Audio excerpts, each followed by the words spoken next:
Well, I'll keep going with this. Okay. People with kids already. Yep.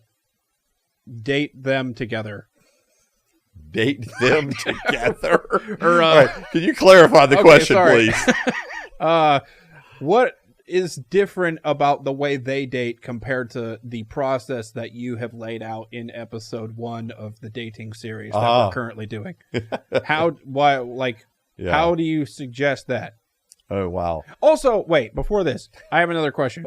Okay. It's a lot easier for older people to do it, to have sex with each other, okay, than it is for 18-year-olds living at home.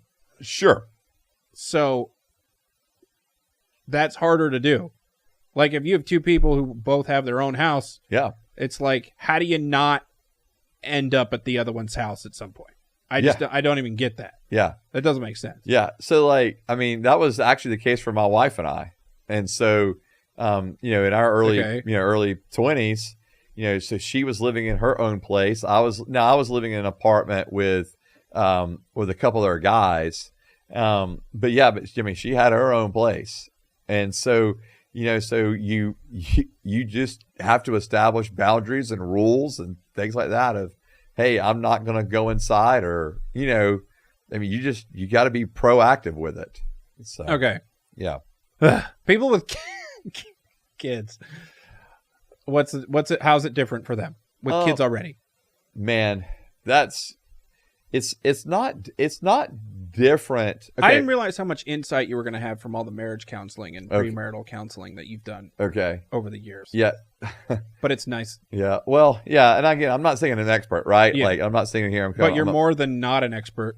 Yeah. Like I'm not a licensed, therapist or anything, but yeah. I mean, I do have some experience with stuff, but I think that with that, it's not that it's different in the sense of the boundaries you put in, those kind of things in regards to, hey, here's the physical boundaries, here's the emotional bound, but when there's a kid involved, I think that's a whole different perspective, because now it's not just about what you want with this person, right? It's also about what is best for this child. My questions are no longer what do I want or what is best for me, right? It's also what is in the best interest of my children. If you're going to be introducing your child to this person, right? And then all of a sudden it's going to be like, but you kind of already know it's probably not going to work out.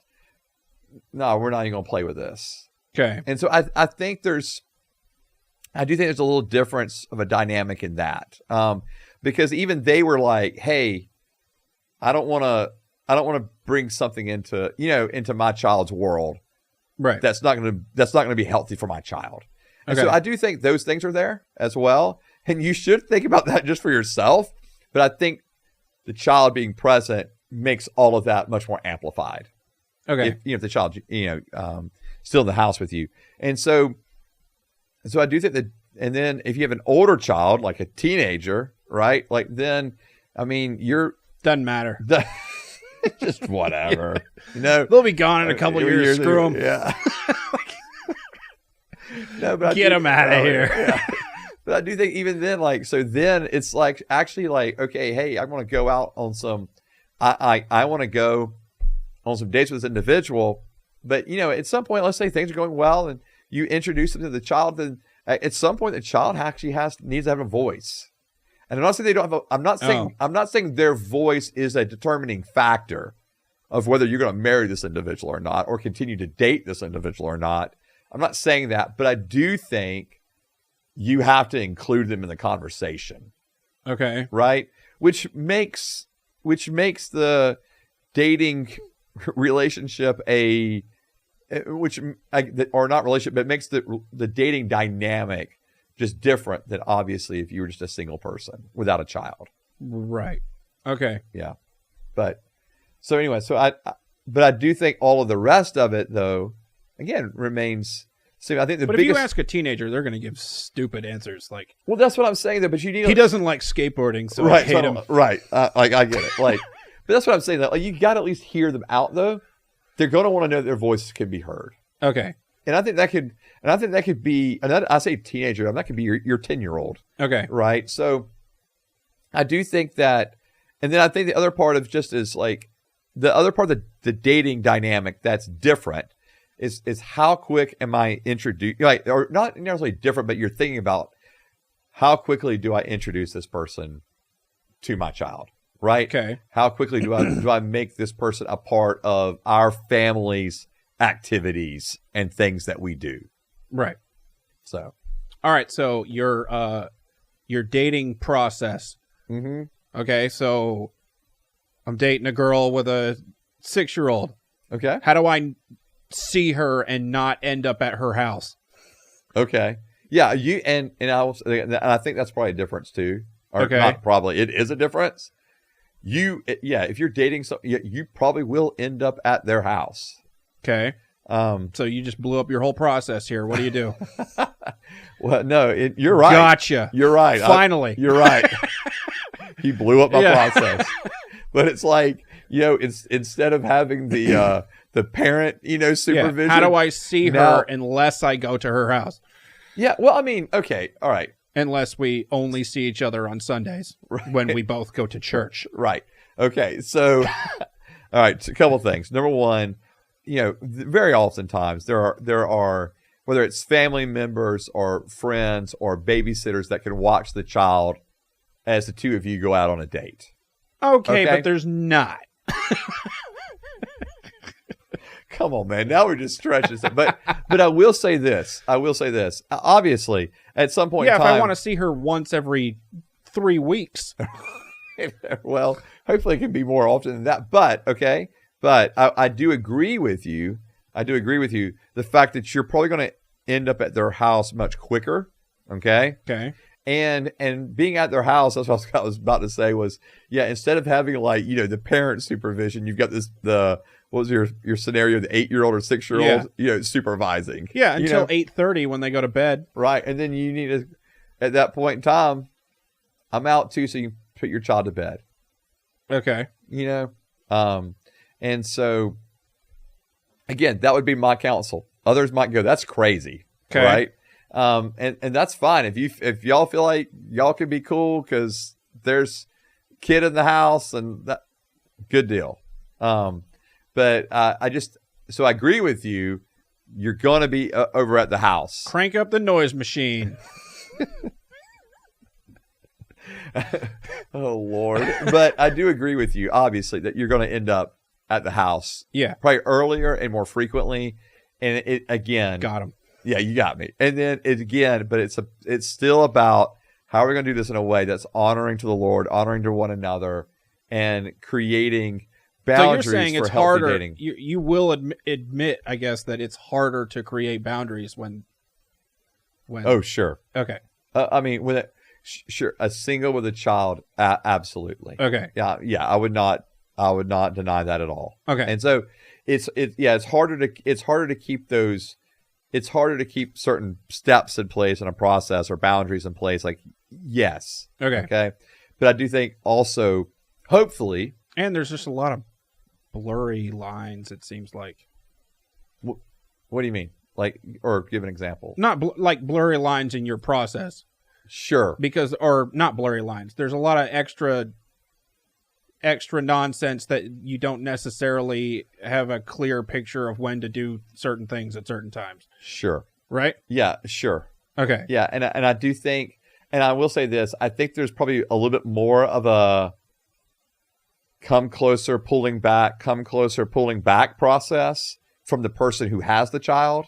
Yeah. And maybe even from the person who doesn't have the child. Because that child is going to create a unique dynamic, right? In the development of that relationship. And so both parties may have times where they feel close and then go, I don't know. Mm-hmm. Am I ready to be a parent, right? From one side. Your kid's got to stop hitting me in the face. Otherwise, I'm out of here. Right. So get your shit together, right, or I'm leaving. Put the bat down. Yeah, tell them to put the bat down. And so I think that you have that. And then from the parent who has a child. No more Nerf guns. They all have to go. Otherwise, we're through. I'm already blind in one eye, And so I do think that there's the reality of, for the parent who has a child, that they also may, this feels, it feels nice to have someone. It feels nice to even have someone to help me with the child and to be around my child. But then all of a sudden it's like, oh, I don't know. Like, do I want to but I really want to open myself up and my child to, and there's a pulling back. To getting hurt. Right, to getting hurt. And so I think that's why the child can play a part in that coming closer, pulling back part of the process, which I think is a natural part, by the way. Sounds confusing. Yeah. And it is. Like, we've done marital counseling with individuals, or even premarital counseling with individuals where one has a child and one doesn't, right? And there is that dynamic. There is the questions. There is the hesitancies at times. And or not even premarital, I'll back it up even further than that, like just the dating process, right? Like we get, hey, can we meet with y'all? We're dating. We don't know how to handle this. Or maybe just one individual wants to speak to us. I'm dating. I'm not sure about, I do think that that's all part of that process. But I don't want to sit here and make it sound like, oh my gosh, it's terrible. Forget it. I don't want to deal with it. No, I mean,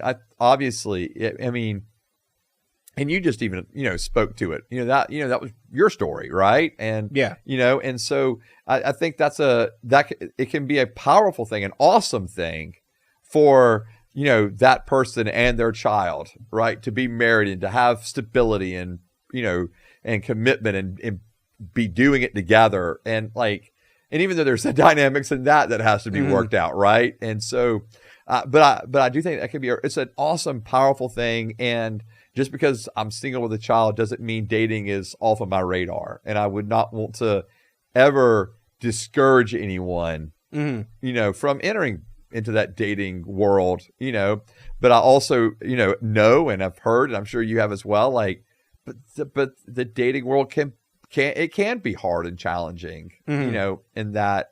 And so it can be exhausting. And sometimes the person who has a child is just already exhausted, right? They're working full time, they're taking care of a child, especially if they don't have much family support or, family or friend support around them to help them with a child or with children.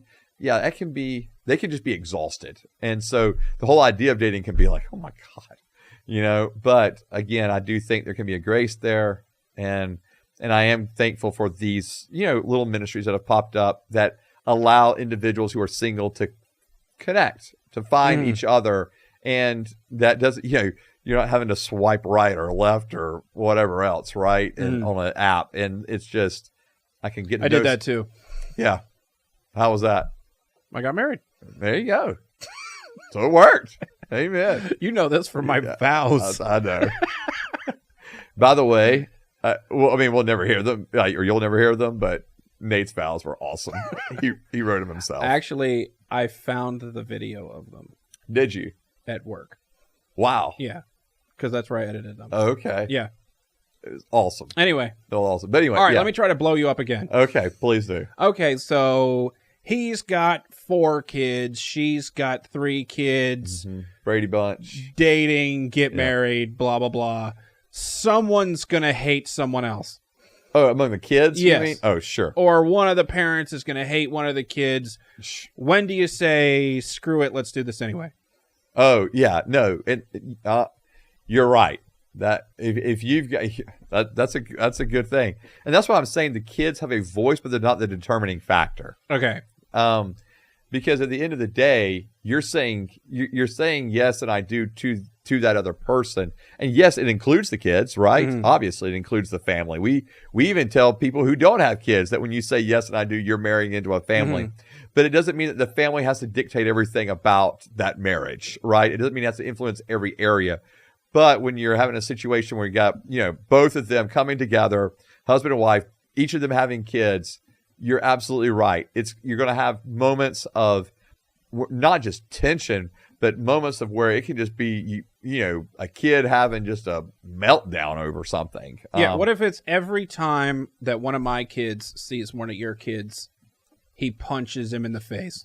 Right. Yeah. Do we still get married? Yeah. Or do we just keep them in separate rooms? In cages. In a cage. Kids in cages. Yeah, I think all of that is part of, and I think every couple has Do we still get married? I think that couple has to figure it out. Okay. I do. I think they have to figure it out. Like, is this something that Do we just put them up for adoption and keep going? No, don't do that. Don't do that.